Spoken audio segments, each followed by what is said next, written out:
Very long term pick के साथ portfolio construction की शुरुआत कर देता हूं। तो वेरी लॉन्ग टर्म वो हमारा टेस्ट मैच वाली पिक्स जो लंबी अवधि के लिए पोर्टफोलियो में रखना है। एक्सपर्ट्स का उन स्टॉक्स के साथ भरोसा है और आज नहीं कल नहीं आने वाले कई सालों तक एक बढ़िया कंपाउंडिंग स्टोरी शायद बन के ये स्टॉक्स उभरे। दीवान सर आपके साथ शुरुआत, पहला स्टॉक कौन सा, ये टेस्ट कैटेगरी का? जी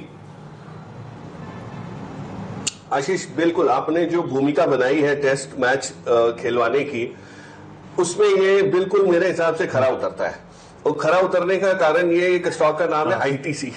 और इससे जो जो जो जब जहां हम बोलते हैं कि टेस्ट मैच में आपकी पेशेंस और परसिवरेंस का सबसे बड़ा वो योगदान होता है, इससे ज्यादा परसिवरेंस और पेशेंस कोई स्टॉक ने टेस्ट नहीं करी है। अब इसके बारे में जानते तो सब है, पर मेरे हिसाब से जो डिविडेंड यील्ड का आपको बेनिफिट मिल रहा है और जो आगे चल के इसमें इंप्रूवमेंट एफएमसीजी के बिजनेस में, होटल बिजनेस में आने की उम्मीद अब बन रही है, मुझे लगता है कि ये पूरी तरह से री रेट होने की तैयारी है। और जिस दिन ये शुरू होगा उस दिन आपको इसमें ईएसजी फंड्स भी आने लगेंगे, क्योंकि इनकी बिजनेस प्रोफाइल चेंज हो जाएगी थोड़ी बहुत, और जो वैल्यू कैश जनरेशन की हो रही है उसका कहीं ना कहीं आंकलन जो है वो अलग तरीके से होने लगेगा। तो अच्छा खासा 50% का अपसाइड यहां से आपको आराम से दिला सकता है। थोड़ी सी पेशेंस और टेस्ट करेगा, काफी कर लिए और कर ले। हाँ, तो ये 5वां टेस्ट मुकाबला है, 4 हो चुके हैं, ये 5वां टेस्ट मैच खेलने वाले हम आईटीसी के साथ। लेकिन आईटीसी वाकई पेशेंस टेस्ट करने वाली बात तो बिल्कुल सही है, पेशेंस टेस्ट कर रहा है। सब जानते हैं कि रिलेट होगा, पर कितना ये टाइम वाइज करेक्शन और कंटिन्यू होगा एनीबडी इज गेस। लेकिन दीवान सर कह रहे हैं इसको पोर्टफोलियो में रख लीजिए यहां से। और ये कई बार आजकल वीकेंड शो में आईटीसी का नाम शुमार हो रहा है, आप लोग नोटिस कर रहे होंगे।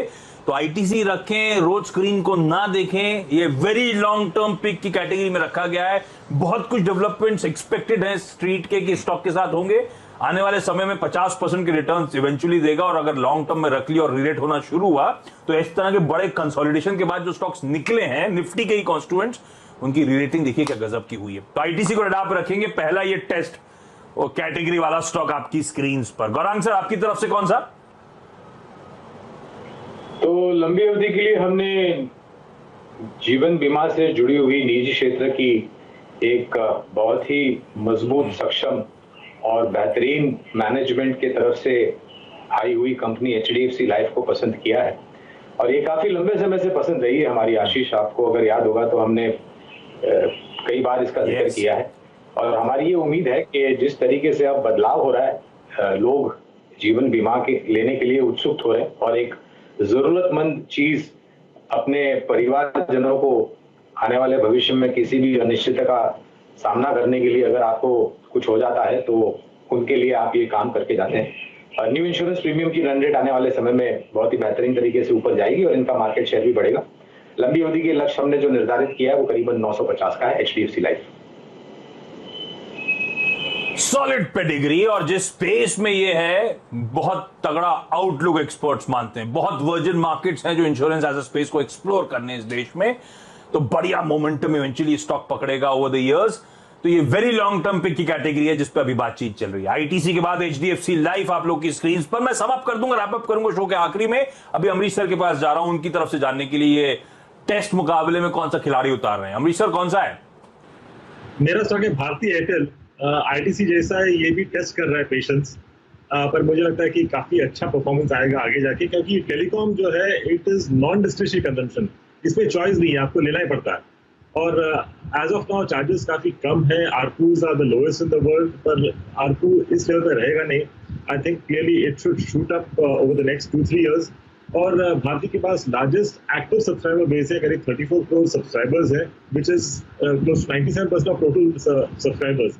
तो and secondly it is also the fastest growing.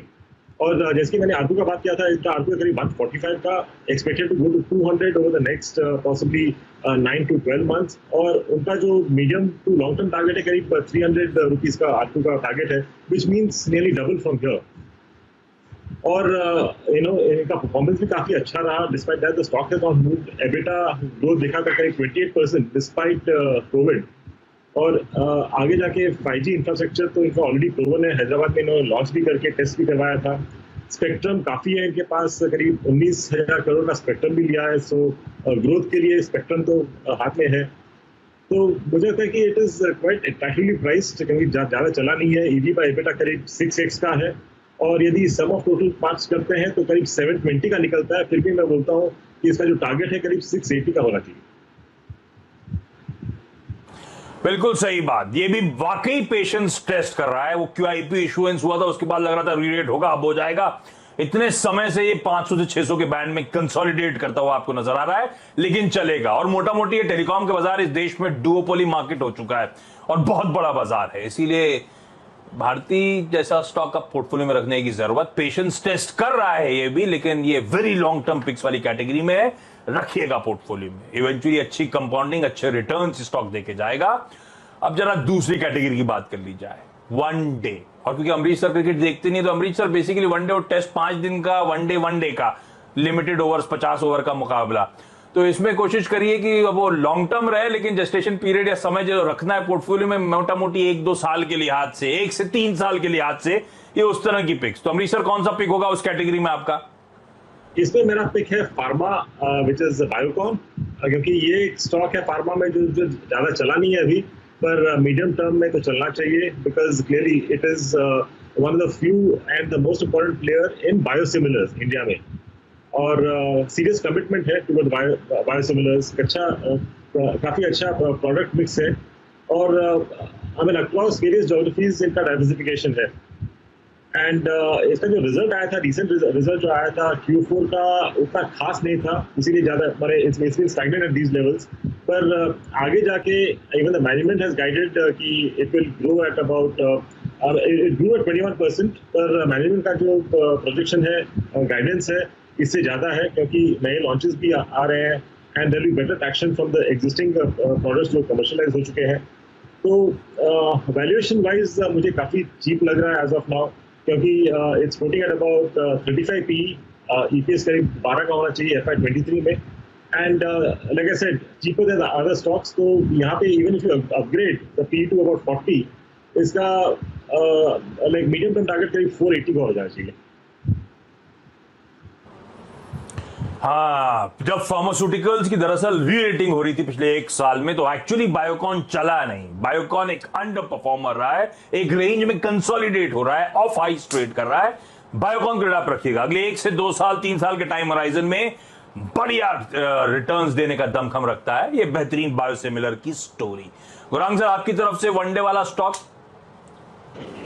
तो खपत से जुड़ा हुआ एक बहुत ही बेहतरीन स्टॉक, हाल ही में इसने मेरे ख्याल से अपने जीवन का सर्वोच्चम स्तर छुआ था। नाम है टाटा कंज्यूमर प्रोडक्ट्स लिमिटेड। इनके प्रोडक्ट्स तो बखूबी जाने जाते हैं उपभोक्ताओं के बीच में, और इनकी शेल्फ लाइफ, विजिबिलिटी, आप जो भी कह लीजिए, वो बहुत ही बेहतरीन है। आने वाले समय में ये कंपनी और भी नए प्रोडक्ट्स बाजार में उतारेगी, और ये आप एक जो कहते हैं ना मार्केट में अनलॉक थीम, क्योंकि खपत और अनलॉकिंग साथ साथ चलते हैं, तो FMCG क्षेत्र से हमने चुना है टाटा कंज्यूमर प्रोडक्ट्स लिमिटेड। बहुत ही मध्यम अवधि के नजरिए से अगर आप हमें पूछे तो 825 का लक्ष्य हमने निर्धारित किया। टाटा कंज्यूमर प्रोडक्ट्स बहुत सालों बाद इसने भी बहुत कंसोलिडेट करा कहने के लिए, उसके बाद अब रीरेट हुआ तो क्या गजब की रेटिंग होती हुई नजर आई है, और अभी भी पसंद आता है। FMCG को रडार पे रखना है, और उसमें टाटा कंज्यूमर एक प्रेफर्ड बेट। अगले 1 से 3 साल में यहां से भी बढ़िया रिटर्न्स देगा ये स्टॉक। दीवान सर, आपकी तरफ से ये मीडियम टर्म 1-2 साल वाली पिक कोई? आशीष, मेरा जो चयन मैंने जिस स्टॉक का किया है ODI के लिए, उसमें मैंने अमरीश से थोड़ी सी इंस्पिरेशन ली। अमरीश ने जो टेलीकॉम की बात समझाई, भारती का जिक्र किया, तो भारती को जो 4-5 साल में जिस टाइप का अनलॉकिंग वैल्यू आएगी और जो पोटेंशियल है, उसको सक्षम बनाने के लिए आपको टावर नेटवर्क चाहिए, और टावर नेटवर्क का बोलबाला जब 5G रोल आउट होगा तब होगा। आप देखिए आज अगर और कोई टावर बिजनेस शुरू करना चाहे और इस टाइप का बिजनेस के सेट करना चाहे इस टाइप, तो आपको ये कंपनी 64-65 हजार करोड़ मार्केट कैप पे मिल रही है। प्राइस अर्निंग वैल्यूएशन भी बहुत ज्यादा स्ट्रेच नहीं है, प्रमोटर बहुत मजबूत है, और इसके बिना आपका गुजारा नहीं है। चाहे आप कोई भी फोन यूज करें, आज टावर कनेक्टिविटी के लिए तो नेटवर्क चाहिए। तो जो 5G आएगा तो इसकी वैल्यू जो है वो मल्टीप्लाई होगी in terms of the pricing power, in terms of customer depth, मतलब कितना कस्टमर के साथ जो एंगेजमेंट हाई है वो बढ़ता है। तो ये सब जो इसमें प्रॉब्लम थी वो चली गई है। ओडीआई की खासियत ये होती है वनडे इंटरनेशनल की, रिजल्ट निकलता है। टेस्ट मैच तो हो सकता है ड्रॉ हो जाए आशीष, बट यहाँ पे मुझे लगता है कि रिजल्ट निकलेगा और इंडस टावर आपको यहाँ से 50% की अपसाइड जितना, सॉरी 50% बोला, 80-90 रुपए की अपसाइड यहाँ से दे दे। इसका भी लक्ष्य मैंने 333 रखा है जो आईटीसी का है, बट आईटीसी शायद समय लगाए, ये आपको 1.5-2 साल में ये लक्ष्य हासिल करते हुए दिख सकता है। इंडस टावर्स, और पिछले साल के एंड में अच्छा री-रेट हुआ और इस साल 2021 में अब तक तो सिर्फ एक रेंज में सिमट गया है, कंसोलिडेट कर रहा है, एकदम फ्लैटिश नोट पर कामकाज करता हुआ। लेकिन भारती चलेगा, टेलीकॉम एज अ स्टोरी अगर अच्छा मोमेंटम दिखाएगी, 5G आएगा, टावर्स के धंधा पिकअप होगा, तो इंडस टावर्स को रडार पर रखना है। ITC very long term pick था और ये आ गया एक मीडियम टर्म इंडस टावर्स दीवान साहब के स्टेपल से, जिसको रडार पर रखिएगा। क्विकली एक काम करता हूं, यहां पे छोटा सा ब्रेक ले लेता हूं, ब्रेक के बाद वो एंटरटेनमेंट पैकेज 2020 का तड़का।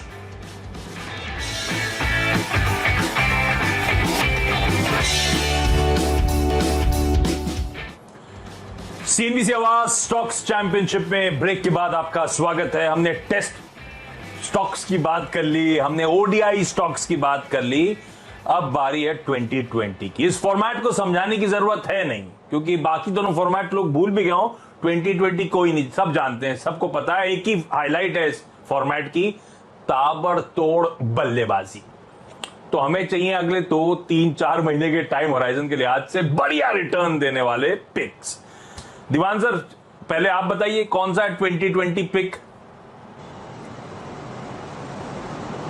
आशीष देखिए, मेरे तीनों जो खिलाड़ी है ना वो आई से स्टार्ट होते हैं, तो ये तीसरा वाला भी इसी नाम से, आई से ही शुरुआत है इसकी, और इसका नाम है IB real estate, India bulls real estate. अब रियल एस्टेट इसलिए कि एक तो ये होता ही T20 टाइप है, इसमें कोई आप देखो तो चलता है तो बहुत चलता है, नहीं चलता है तो पड़ा रहता है। अब इस कंपनी में जो डिस्कवरी ये हुई है कि मैनेजमेंट चेंज हुआ, आपने देखा इसका, इन्होंने अपने जितने भी नॉन कोर एसेट्स थे, वेयर हाउसिंग वाले, ये वो सब चीजें, वो सब बेच बाच के अपना फोकस रेजिडेंशियल और कमर्शियल पे करा।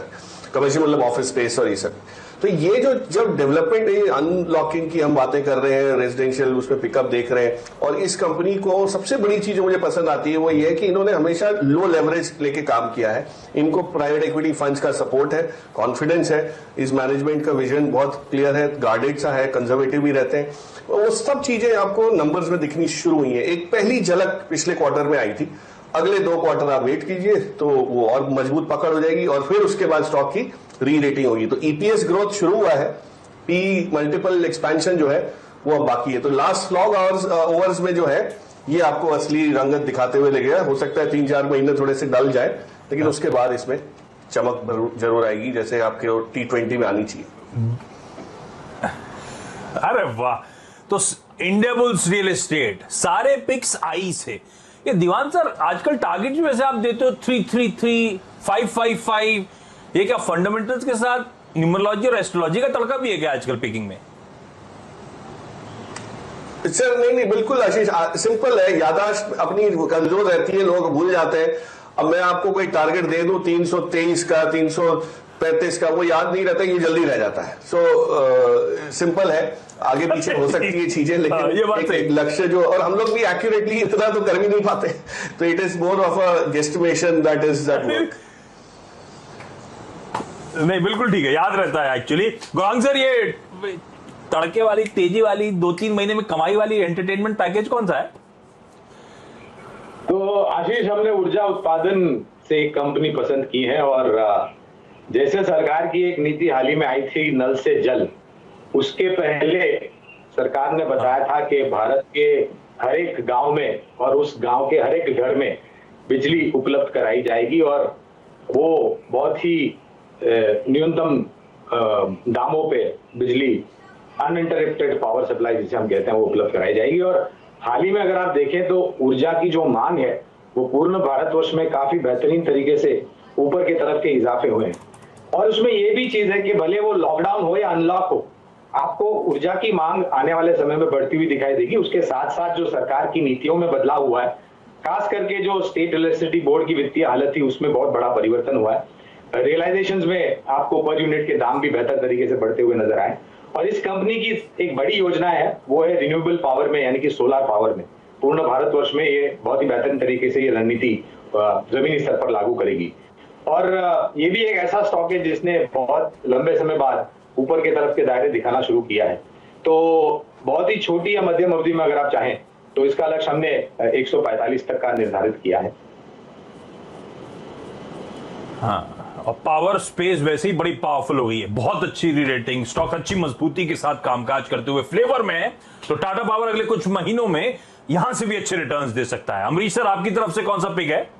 मेरा पिक है रेमंड्स, जो सबको पता है टेक्सटाइल्स में है, फॉर्मल वेयर सूट्स में सूट बनाते हैं इन लोग, कैजुअल वेयर में काफी बड़ा एक्सपोजर है, और इनका जो रिसेंट फोरे है रियल एस्टेट में, और छोटे डिविजन है इंजीनियरिंग और एफएमसीजी में। कोविड के कारण they have taken quite a lot of cost rationalization और वेरियस जो कंट्रोल मेजर्स किए हैं, इसके कारण इनका जो एक्सपेंसेस है वो कम हो चुके हैं। Q4 में देखें तो then OPEX reduction has been about 144 crores, which is about 26% year on year. Net debt भी इन्होंने reduce किया है। और लास्ट फ्यू मंथ्स में due to Covid formal suits का तो क्लियरली डिमांड तो कम हो गया था, पर कोविड पीपीई सूट्स का डिमांड काफी चढ़ गया था। So because of which Raymonds may shifted to Covid PPE suits उस वक्त, and that's been a new revenue line. और पोस्ट फर्स्ट वेव हम लोगों ने देखा है कि नियरली 95% के जो स्टोर्स है they came back to normal working. तो इस टाइम भी I am expecting the same thing to happen, क्योंकि 20,000 पॉइंट्स ऑफ सेल्स हैं इनके, तो इन नियरली 600 सिटीज। और प्रकाश ने अभी जो बात किया था the pickup in real estate, तो इनका जो नया रियल एस्टेट आर्म है that's been doing extremely well, क्योंकि लोकेशन काफी प्राइम है, थाने में है और एफोर्डेबल हाउसिंग में है। और इन्होंने लॉन्च किया था करीब 3,120 यूनिट, उसमें से they have sold nearly 1,387 units. तो टोटल जो वैल्यू है इज अबाउट 1,300 crores। पर आगे जाके the total I mean the value of that land and when they sell all the units, उसका टोटल जो रेवेन्यू रियलाइजेशन होगा that will be about 5,000 crores, और ये एक्सपेक्टेड है over the next 5 to 6 years। और इसका जो कॉस्ट ऑफ कंस्ट्रक्शन है करीब 1,000 crores का रहेगा। लैंड तो मोर लेस फ्री है, बुक्स में है, तो nearly 4,000 crores of future profits है इसमें। और जो ट्रिगर होगा रेमंड्स के लिए that could be the demerger of the real estate business, और वो होगा तो I think it can shoot up quite fast. और मेरा जो इसमें टारगेट है करीब 470 का। तो कई सारे ट्रिगर्स